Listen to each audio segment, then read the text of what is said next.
नमस्कार दोस्तों, स्वागत है आप सभी का। आज का जो हमारा क्वेश्चन है वो चक्रवृद्धि ब्याज और साधारण ब्याज यानी कंपाउंड इंटरेस्ट और सिंपल इंटरेस्ट के डिफरेंस पर बेस्ड है। कई बार ये एग्जामों में आ चुका है। डेटा बदल सकते हैं पर ऐसे कंसेप्ट के क्वेश्चन बहुत आते हैं। ठीक है, देखते हैं इस क्वेश्चन को और इसका क्या सोल्यूशन हो सकता है। क्वेश्चन कह रहा है कि the difference between CI and SI on a certain sum is ₹132 at the rate of 14.28% in 3 year. Find the sum. आपको बताना है मूलधन अगर चक्रवृद्धि ब्याज और साधारण ब्याज का अंतर 3 वर्षों में 132 है। यहाँ पे ध्यान देने वाली बात ब्याज की दर है 14.28। आप सबको पता होगा ये 1/7 होता है। तो जब कभी भी ऐसा क्वेश्चन आए तो जो रेसिप्रोकल आ रहा है ना उसका जो डिनोमिनेटर है 7, तो अगर 2 वर्ष है तो 49 से जूम कर लीजिए प्रिंसिपल, और अगर 3 वर्ष है तो इसका क्यूब यानी 343 से जूम कर लीजिए। मान लीजिए यहाँ 10% होता तो 1/10 आता तो 100 और 1000 मानते हैं। तो फिलहाल 3 वर्ष है, 7 है तो क्यूब मान लेते हैं 343। ये हमारे एजम्पशन से क्या आ रहा है, प्रिंसिपल।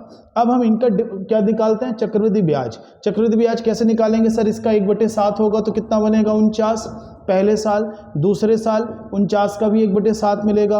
आप सबने अगर चक्रवृद्धि ब्याज पढ़ी होगी तो इस तरीके से स्लैग मेथड होता है चक्रवृद्धि ब्याज निकालने का, इस तरीके से आप निकाल सकते हैं। और ये क्या बनेगा, डिफरेंस। क्यों? क्योंकि जो पहला कॉलम होता है ये चक्रवृद्धि ब्याज और साधारण ब्याज दोनों का हिस्सा होता है, और जैसे ही डिफरेंस करेंगे तो कैंसिल हो जाएगा। तो कितना बचेगा, 14, 7, 21 और 1, 22।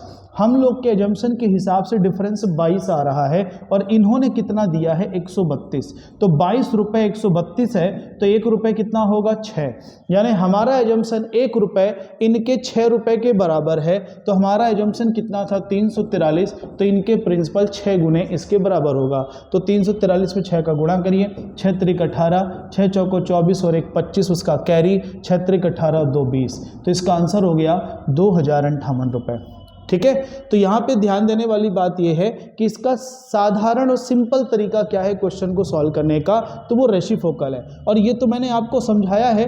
अगर आपको रेसिप्रोकल याद होंगे तो डायरेक्ट आप बता लोगे डिफरेंस कितना होगा और सीधे उसके बराबर करोगे। और जनरली ये जो नंबर आएगी ना इसके डिफरेंस के मल्टीपल में ही आएगी, है ना।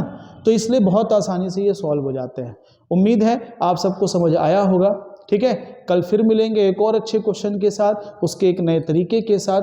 तब तक के लिए नमस्कार और धन्यवाद।